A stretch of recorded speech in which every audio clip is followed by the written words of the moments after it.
இது நல்ல பெரிய பாறை பார்த்துக்கோங்க. எங்கள் வீட்டுக்காரர் கடலில் இருந்து பிடிச்சிட்டு வந்தார். மீன் கொஞ்சம் பதம் விட்டு போச்சு.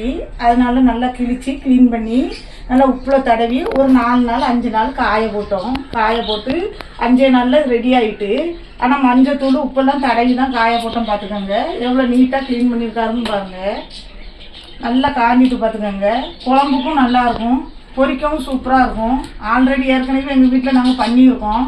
இது எங்கள் வீட்டில் இன்னொரு தடவை பண்ணும்போது தம்பி உங்களுக்கு வீடியோவில் காமிப்பாங்க. சின்ன பாறை இது மஞ்சள் பாறை பார்த்துக்கோங்க. முதல்ல பார்த்தது நம்ம பெரிய பாறை பார்த்தோம்.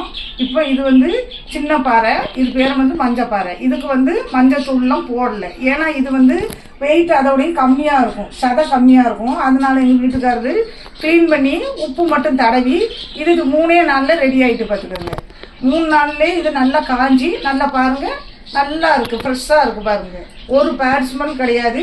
இது பொரிக்க நல்லாயிருக்கும், குழம்புக்கு சூப்பராக இருக்கும். இதுவும் எங்கள் வீட்டில் ஆல்ரெடி இதெல்லாம் ஏற்கனவே பண்ணியிருக்கோம். இதை தம்பி எல்லாத்தையும் உங்களுக்கு வீடியோவில் எங்கள் வீட்டில் சமைக்கும் போது காமிப்போம்.